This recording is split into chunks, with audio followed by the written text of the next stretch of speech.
Back now on Try It Today, and to get a perspective on how the Connect NC bond is going to affect and impact the universities, why not go to the source? Someone who runs a university. Lori Bates, our director, we meet our very special guest who's been with us before. We're glad he's back. Dr. Franklin Gilliam, who's chancellor of UNCG, my alma mater, although they don't claim me. Good to see you again.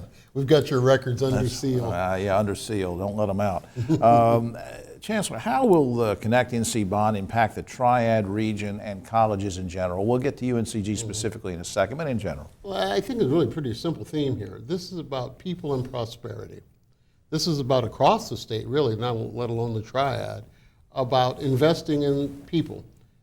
Across the state and here in the Triad, we're training people in careers for tomorrow in the STEM fields that we all talk about, and being able to build the capacity of that workforce through our colleges and universities, community colleges, ultimately will build our economy. So it's about the people and it's about prosperities. It's not about buildings. Yeah, although that's a good offshoot from it. You got yeah. buildings that are much needed that come up, but I get your point. Let's talk about UNCG specifically, speaking of how the money might be allocated, how it might help you guys.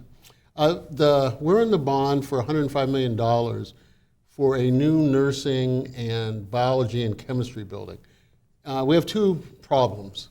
On the one hand, we don't have the capacity to handle all the qualified nursing applicants we get. So we're turning away 100 or so qualified nursing students every year. You're turning away? Turning them away because we have no space for them. Secondly, we have a bottleneck in the biology and chemistry labs because they're antiquated. And so what does that do? It means that those students who go to work at Syngenta or Ecolab or the places around the Triad, not going to be prepared. They can't get out in time. They can't get their courses, takes them longer, costs them more money. Right. So this again is retarding our development of fine young people who go into the workforce. Well, let me ask you, sort of following with that theme, let's say that everything goes as we hope and that the bond passes and the buildings go up and it helps people in the economy. Nursing shortage, since you brought up nurses, will this help abate the nursing shortage in the area?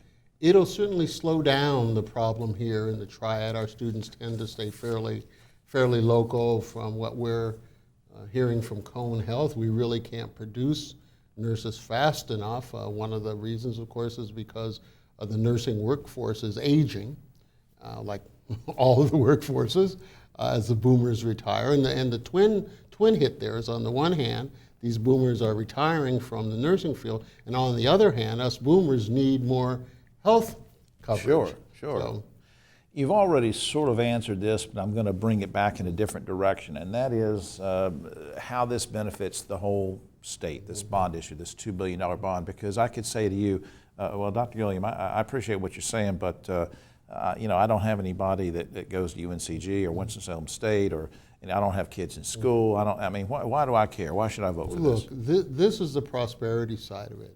You have A&T is getting a new engineering school.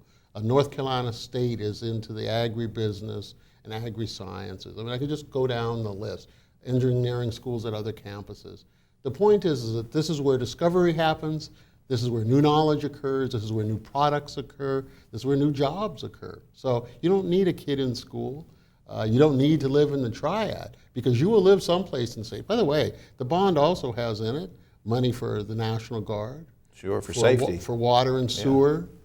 And the more people employed and the stronger the economy, maybe my taxes won't go up as much. So, there's all sorts of benefits. Well, hopefully it will help to drive taxes down. The governor has said that we'll be able to do this without increasing taxes, and Absolutely. probably our debt burden in the aggregate will go down. Absolutely. Good information, and I want to put up on screen a couple things. For general information about UNCG, which I hope you will check out this website, because lots of good information there, www.uncg.edu, and also a plug for Connect NC. That website is up on screen, connect.nc.gov. Hope you will go to that, and please remember it's important to support this bond. Chancellor, thank you for your input on this. Thank you. Remind people to go to the polls. I will. March 15th is the primary, by the way. We'll be right back after this.